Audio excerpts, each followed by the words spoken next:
Alô, Planeta Canarinho, aqui quem tá falando é o Paulo. Eu sou filho da Ideval e da Paula, marido da Celinha e irmão do João. E vou falar aqui um pouquinho pra vocês como é que eu cheguei no Planeta Canarinho.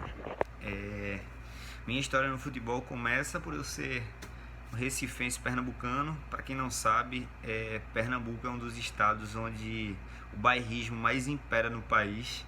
Então é bem difícil você acabar vendo um pernambucano que não torce para times de Pernambuco. Eu sou um desses, então andei na contramão aí do meu estado, apesar de amá-lo, mas tinha um avô botafoguense, tenho um pai botafoguense que me herdaram isso aí, essa torcida. É, Meu pai, na verdade, nunca me influenciou tanto. Ele me dava camisa quando era pequeno, mas nunca fez. Você tem que torcer, tem que torcer. E o meu primeiro momento no futebol que eu lembro é quando eu tinha 8 anos de idade. Meu pai chegou do trabalho, sei lá, tardaço, 8 e meia, 9 horas da noite. E aí eu fui correndo pra porta pra falar: pai, pai, Botafogo foi campeão. O Botafogo tinha acabado de ser campeão, acho que foi em março de 98.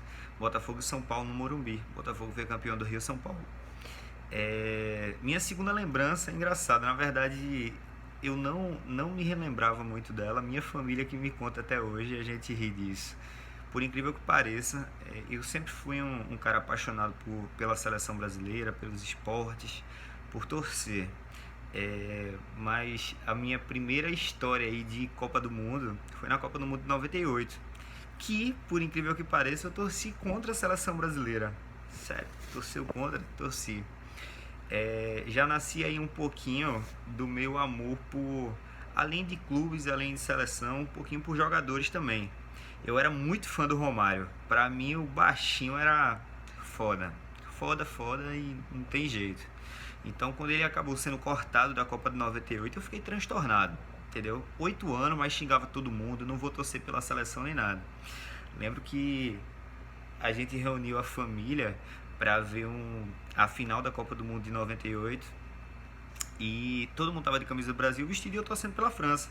E aí o pessoal: Paulinho, vamos apostar? Eu disse: vamos. Se o Brasil for campeão, a gente vai jogar ovo na sua cabeça. Eu disse: tá certo. Agora, se a França for campeã, eu vou sair jogando ovo em todo mundo. Aí massa. Aí começou 1 a 0 França e eu comemorando. 2 a 0, todo mundo puto comigo. 3 a 0. Quando acabou o jogo, pessoal, cadê Paulinho? Eu saí correndo da geladeira com um monte de ovo pra jogar na minha família. Todo mundo irado comigo. E correndo de mim. Eu, 8 anos. Vê que resenha. E aí veio a Copa do Mundo de 2002, né? Foi a segunda Copa na minha vida. E eu nunca vou esquecer disso, que eu já era fã do Brasil, já acompanhava a seleção brasileira, mas eu acho que foi um dos grandes momentos de emoção da minha vida foi quando o Brasil acabou de ser pentacampeão. Eu dei um abraço do meu pai e tal. Quando eu fui lá pro quarto da minha mãe, aí dei um abraço nela, minha mãe começou a chorar e foi emocionante aquilo pra mim. E aí rolou a Copa América de 2004, onde a gente ganhou naquela emoção que vocês sabem, né? Do Imperador acabando com a Argentina no final. Isso assim, final do jogo tava 2 a 1 pra Argentina, Tevez lá no cantinho, brincando, galera passando perna por cima da bola, tal. Velho, o gol de Adriano foi uma coisa que entalado, que saiu, que eu comemorava, chorava, eu gritava gol, que saía a lágrima assim, ó, de raiva, de amor e de alegria com aquele gol.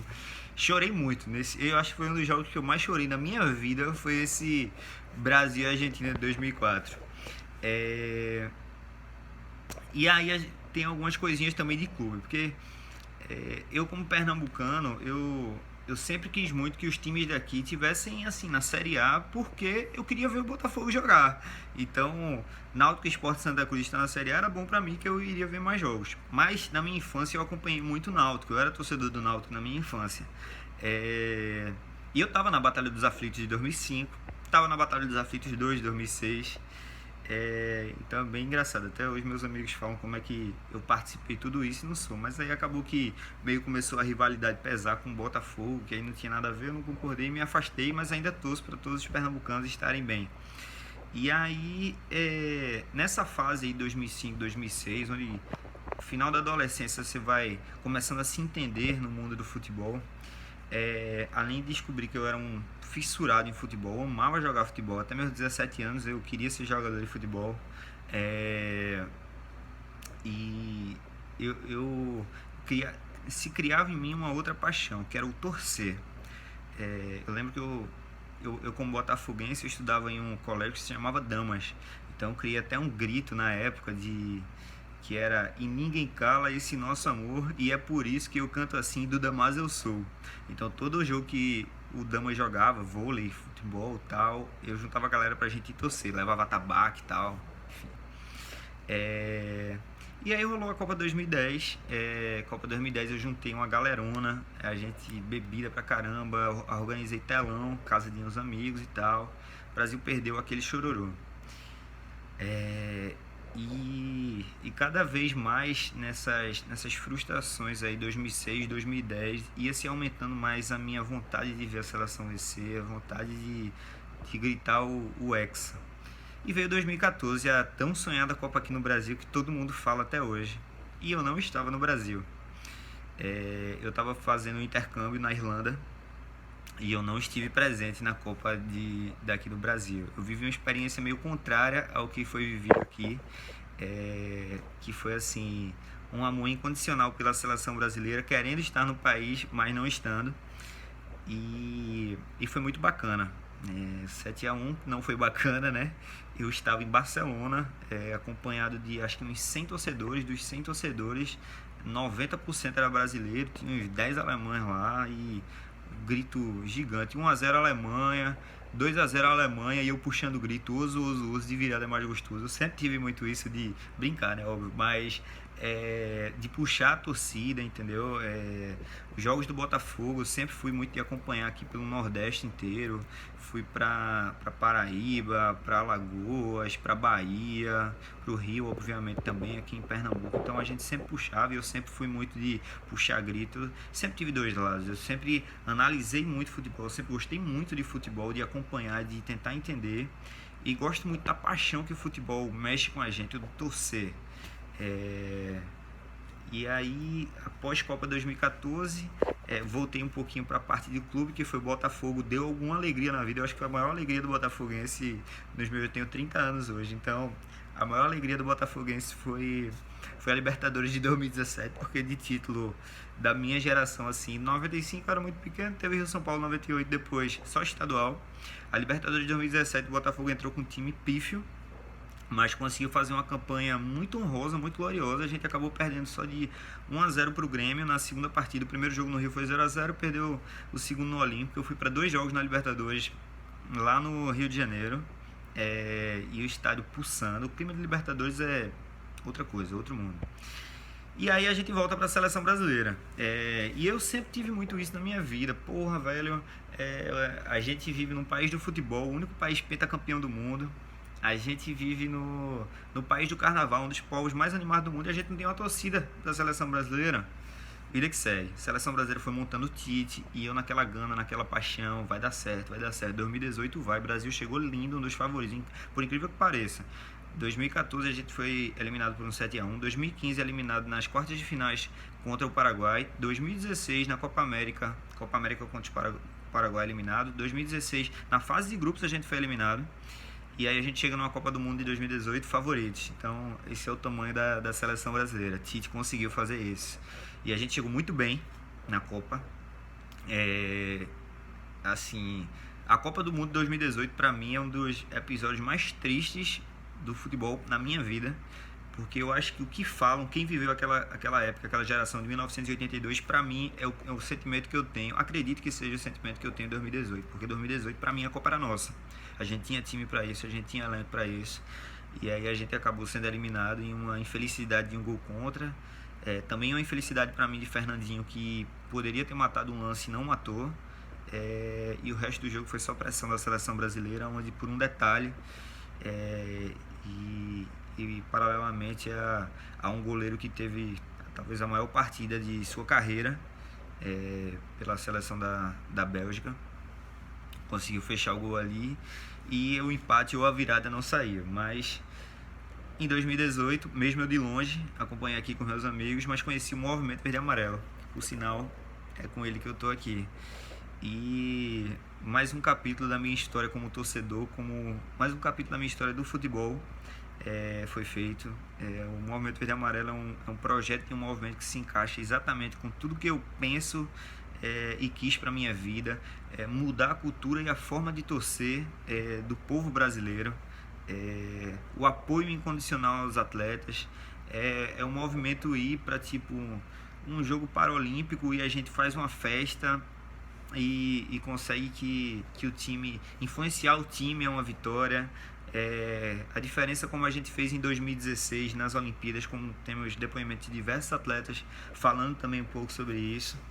E o que eu coroo assim em relação à minha vida futebolística, tinha visto já alguns jogos da seleção brasileira aqui em Recife, quando a seleção brasileira veio, ganhou 2-1 contra o Paraguai em 2010, ganhou contra a China acho que de 8-0, teve um jogo contra o Uruguai aqui 2-2, e aí eu puxei grito no estádio, na Arena Pernambuco e tal. Sempre fui essa pessoa, entendeu? Que eu amo ver, mas eu amo, tipo, a atmosfera que uma torcida pode fazer mudar um resultado de um campo. Eu acredito muito nisso. Então, pra mim esse pulsar da arquibancada tem que acontecer. Então, pra mim, o auge do futebol na minha vida foi a Copa América de 2019, onde eu fui para 2 jogos. Eu fui para o jogo contra o Peru, na fase de grupos, onde a gente ganhou de 5-0 do Peru. E em 2018 eu tinha conhecido o Movimento Verde e Amarelo, acabei me tornando posteriormente o embaixador de Pernambuco do Movimento Verde e Amarelo. Hoje eu sou um embaixador regional aqui da região do Nordeste do Movimento Verde e Amarelo. O projeto é muito bacana. Peço